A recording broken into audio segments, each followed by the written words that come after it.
남편 밥상 차려준 지 5년. 내가 먹은 건 늘 찬밥뿐이었다. 게장 하나 집어드니 내 젓가락을 탁 쳐버리던 시어머니.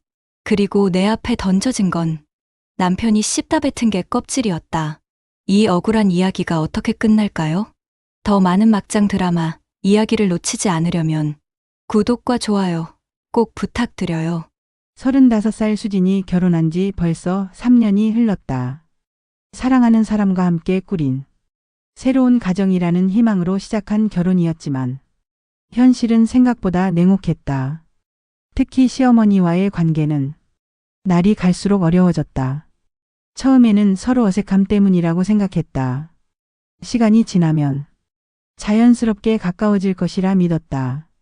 하지만 3년이 지난 지금 수지는 깨달았다. 이것은 단순한 어색함이 아니었다. 시어머니의 아들 사랑은 끝이 없었다. 결혼 후에도 남편은 여전히 어머니에게는 우리 아들이었고 수지는 그저 아들이 데려온 여자 정도의 위치에 머물러 있었다. 식사 시간이 가장 힘들었다.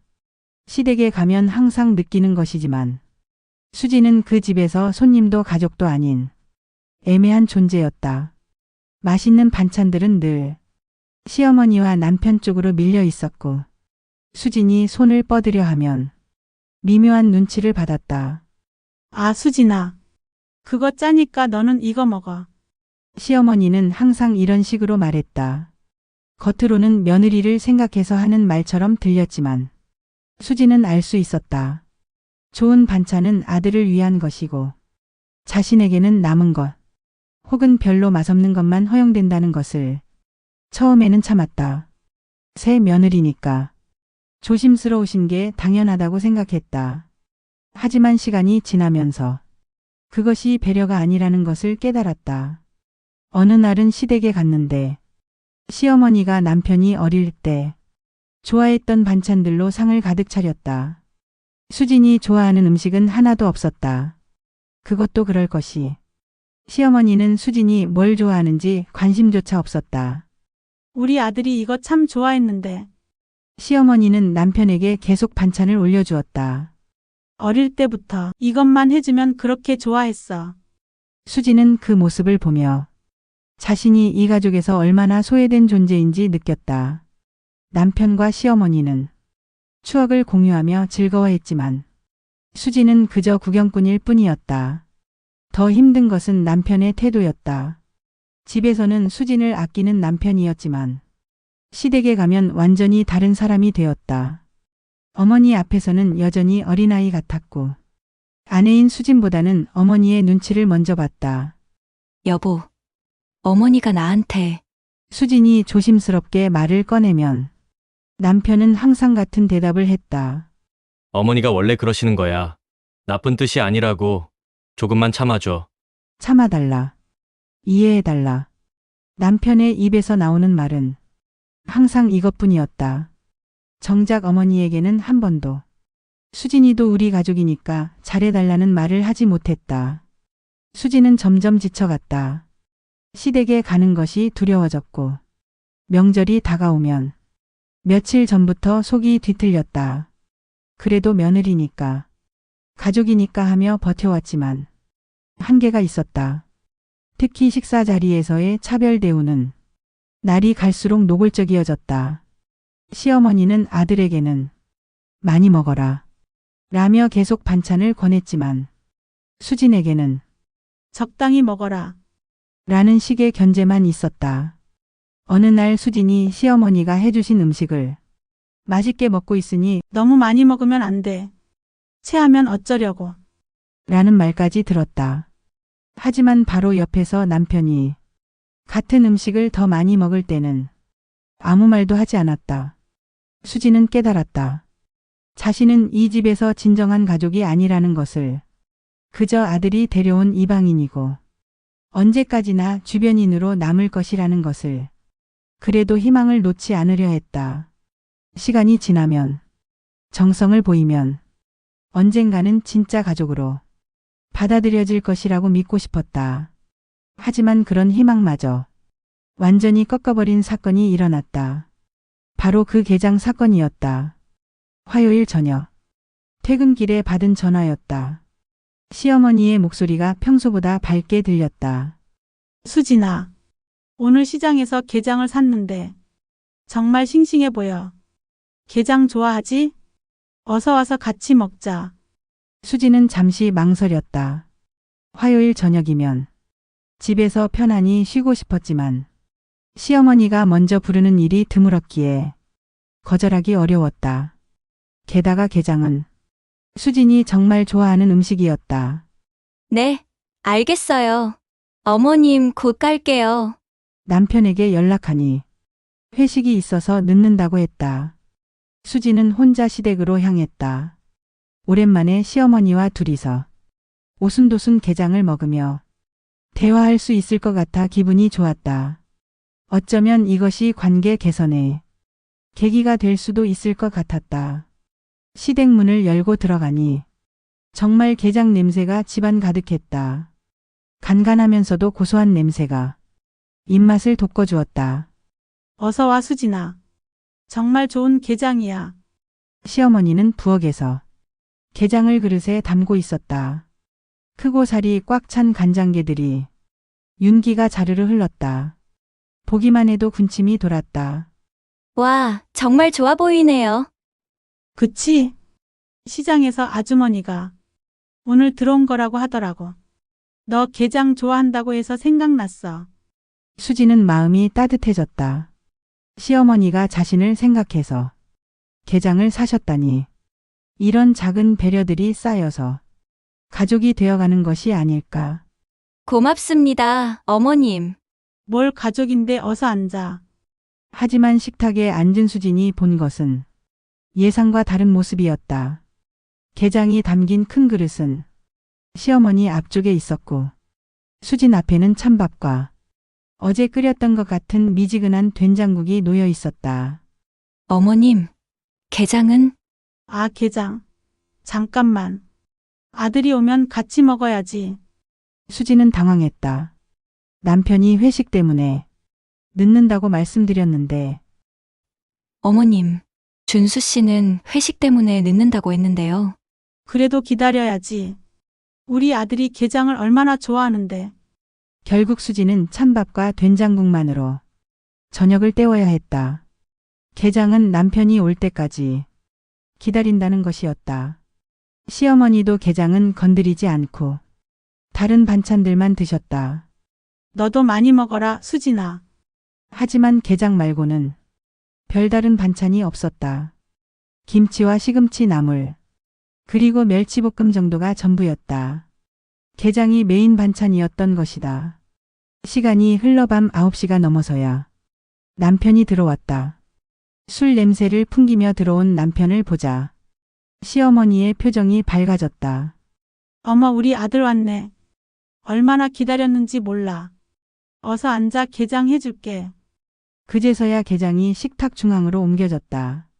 시어머니는 정성스럽게 게장을 해체하며 살을 발라 남편 앞에 놓아주었다. 우리 아들이 게장을 얼마나 좋아하는지. 어릴 때부터 게장만 나오면 눈이 반짝였어. 수지는 그 모습을 보며 착잡했다. 자신을 위해 게장을 샀다고 하더니 결국 아들을 위한 것이었던 것이다. 자신은 그저 아들이 올 때까지의 시간을 때우는 상대였을 뿐. 그래도 이제는 게장을 먹을 수 있겠구나 싶어 젓가락을 들었다. 하지만 또 다른 충격이 기다리고 있었다. 남편이 게장을 먹기 시작하자 수진도 조심스럽게 젓가락을 뻗었다. 간간하고 달콤한 게장 맛을 기대하며 큰 게 하나를 집어 올리려는 순간이었다. 탁! 시어머니의 젓가락이 수진의 젓가락을 거칠게 쳐냈다. 수진이 짚고 있던 게는 그릇 바닥으로 떨어져 버렸다. 수진은 깜짝 놀라 시어머니를 바라봤다. 시어머니의 표정은 차갑고 단호했다. 아직 살만하. 시어머니는 옆에 있던 남편이 먹고 뱉어둔 게 껍질들을 수진 쪽으로 밀어주며 말했다. 그거나 발라 먹어. 순간 공기가 얼어붙었다. 수진은 자신의 귀를 의심했다. 방금 시어머니가 나에게 한 말을 제대로 들은 게 맞나? 남편이 먹다가 뱉어둔 게껍질, 거기에 붙어있는 자투리 살이나 발라먹으라고? 나를 개 취급하는 것인가? 수진의 손이 떨렸다. 모멸감이 온몸을 휩쌌다. 3년 동안 참고 견뎌온 모든 것들이 머릿속을 스쳐 지나갔다. 찬밥, 눈치, 소외감. 그 모든 것의 끝이 이것이었나.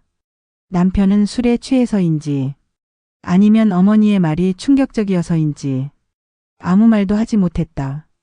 그저 당황한 표정으로 어머니와 아내를 번갈아 바라볼 뿐이었다.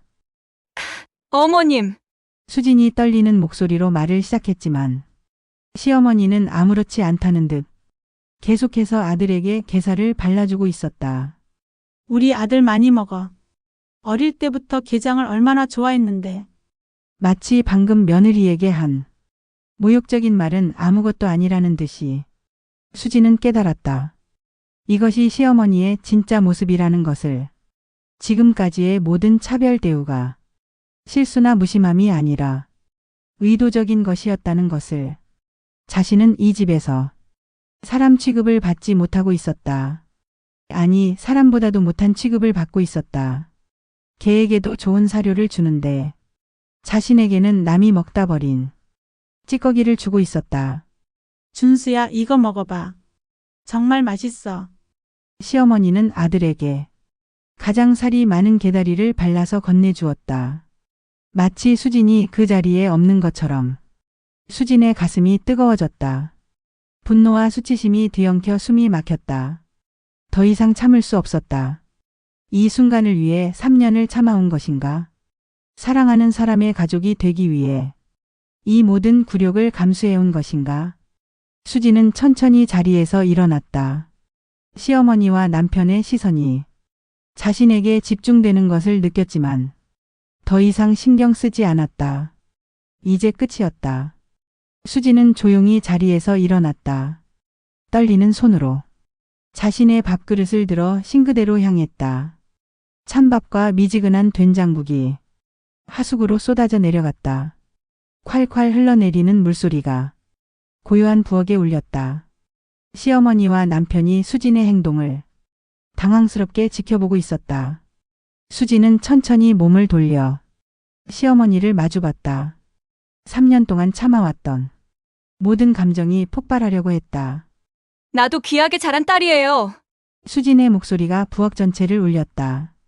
시어머니가 깜짝 놀라 젓가락을 떨어뜨렸다. 나도 부모님이 사랑으로 키우신 소중한 딸이라고요. 그런데 왜 남은 밥 치우는 게 취급하세요? 시어머니의 얼굴이 사색이 되었다. 이제까지 조용하고 순종적이던 며느리가 갑자기 변한 모습에 당황한 것이다. 수진아, 갑자기 왜 그래? 왜요? 정말 모르시겠어요? 수진의 눈에서 눈물이 쏟아졌다. 하지만 슬픔보다는 분노가 더 컸다. 3년 동안 참았어요. 맛있는 반찬은 치워놓고 찬밥만 주셔도 참았어요. 명절 때마다 구박받아도 가족 사진에서 빠져도 참았어요. 그런데 이건 아니에요. 수진이 개 껍질들을 가리키며 소리쳤다.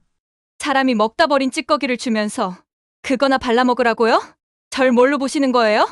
남편 준수가 겨우 입을 열었다. 수진아, 진정해. 어머니가 그런 뜻이 아니셨을 거야.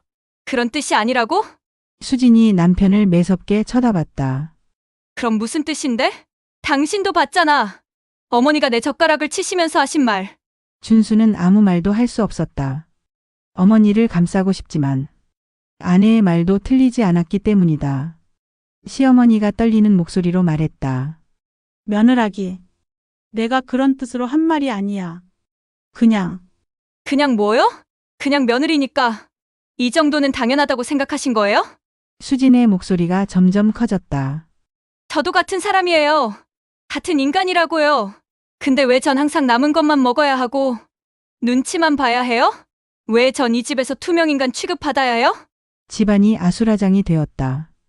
이웃집까지 들릴 정도로 큰 소리였지만 수지는 신경 쓰지 않았다. 좋아요. 이제 알겠어요. 제가 이 집에서 어떤 존재인지. 그럼 저도 더 이상 가족 놀이 안 할게요. 수지는 현관으로 향하며 마지막으로 소리쳤다. 앞으로 절 부르지 마세요. 전 더 이상 이 집에 오지 않을 거예요. 현관문이 쾅 하고 닫혔다. 남겨진 시어머니와 준수는 서로를 바라보며 어쩔 줄 몰라 했다. 게장이 담긴 그릇만 덩그러니 식탁 위에 남아 있었다. 밖으로 뛰쳐나온 수지는 한참을 걸었다. 분노와 억울함이 뒤엉켜 눈물이 멈추지 않았다. 하지만 동시에 이상하게 속이 시원했다. 3년 동안 쌓였던 응어리가 한순간에 터져나간 기분이었다. 근처 카페에 들어가 구석자리에 앉았다. 떨리는 손으로 아메리카노를 주문하고 커피잔을 꽉 쥐며 진정하려 했었다. 휴대폰이 계속 울렸다. 남편에게서 온 전화였지만 받고 싶지 않았다. 문자도 여러 개 와 있었다. 수진아, 집에 와. 얘기하자. 어머니가 미안하다고 하셨어. 너무 감정적으로 나가지 말고 들어와. 감정적으로? 수지는 쓴웃음을 지었다.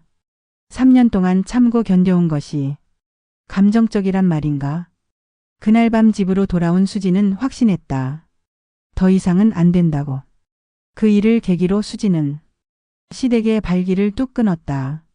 며칠 후부터 시어머니가 전화를 걸어오기 시작했다.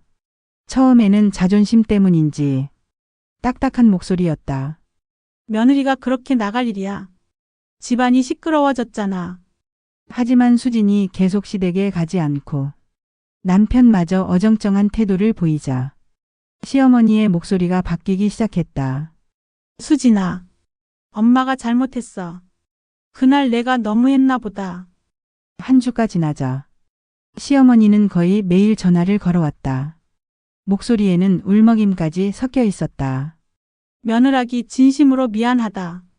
내가 너를 그렇게 대할 생각은 아니었는데. 다시는 안 그럴게. 제발 시댁에 와라. 하지만 수진에게는 그 사과가 진심인지 의문스러웠다. 정말로 자신의 잘못을 깨달은 것인지 아니면 며느리를 잃을까봐 두려워서 하는 악어의 눈물인지 알 수 없었다. 더욱 의심스러운 것은 시어머니의 말투였다. 사과하면서도 어딘가 억울하다는 뉘앙스가 느껴졌다. 내가 뭘 그렇게 잘못했다고 이렇게까지 해야 하나 하는 속마음이 비쳐 보였다. 어머님, 전 이제 더 이상 시댁하고는 상종 안 할 겁니다. 수진의 대답은 단호했다. 3년 동안 쌓인 상처가 하루아침에 치유될 수는 없었다. 특히 그 모욕적인 순간은 평생 잊을 수 없을 것 같았다. 수진아, 그래도 가족인데. 가족이요? 가족을 그렇게 대하나요? 저는 어머님께 가족 취급받아 본 적이 없어요. 시어머니는 할 말이 없었다.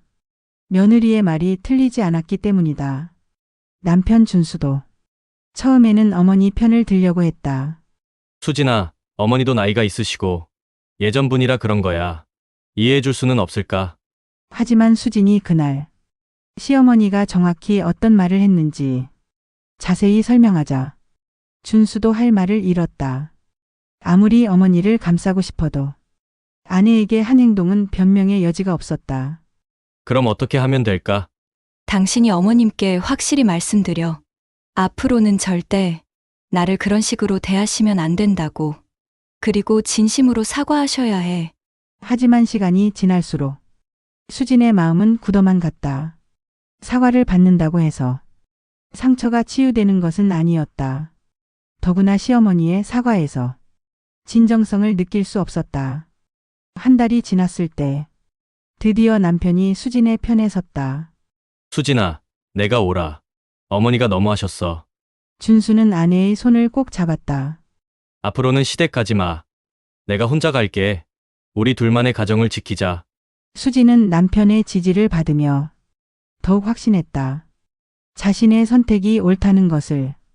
더는 시댁의 그늘 속에서 상처받지 않고 자신의 존엄성을 지켜내겠다는 것을. 그날 이후로 수진은 정말로 시댁과 연락을 끊었다. 명절에도 가지 않았고 시어머니의 전화도 받지 않았다.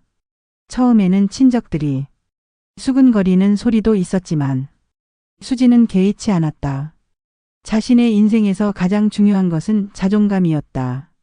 그것을 지키기 위해서라면 어떤 비난도 감수할 수 있었다. 한 해가 지나고 수진은 예전보다 훨씬 밝아졌다. 남편도 처음에는 어머니와 아내 사이에서 힘들어했지만 시간이 지나면서 아내의 결정을 완전히 지지하게 되었다. 고마워, 여보. 내 편이 되어줘서. 당연한 거야. 우리가 가족이잖아. 준수는 이제 어머니에게도 분명하게 말했다. 아내를 존중하지 않으면 아들로서도 더 이상 찾아뵐 수 없다고. 시어머니는 처음에는 분노했다가 나중에는 체념하는 것 같았다. 가끔 준수를 통해 전해지는 소식에 따르면 시어머니는 여전히 자신이 뭘 잘못했는지 정확히 모르는 것 같았다. 며느리가 너무 예민한 거 아니냐 라고 주변 사람들에게 말하고 다닌다는 얘기도 들렸다. 하지만 수지는 더 이상 그런 말들에 상처받지 않았다. 중요한 것은 자신의 존엄성을 지켜냈다는 것이다. 그리고 진정으로 자신을 사랑하고 존중해주는 남편과 함께 새로운 가정을 꾸려가고 있다는 것이다. 어쩌면 그날 밤의 개장 사건은 수진에게 축복이었을지도 모른다. 그 일이 없었다면 평생 찬밥 신세로 살았을 테니까. 이제 수진은 당당했다. 자신의 인생의 주인이 된 기분이었다. 더 이상 누구의 눈치를 보지 않고 누구에게 굽실거리지도 않는다. 진정한 자유를 찾은 수진의 새로운 인생이 시작된 것이다.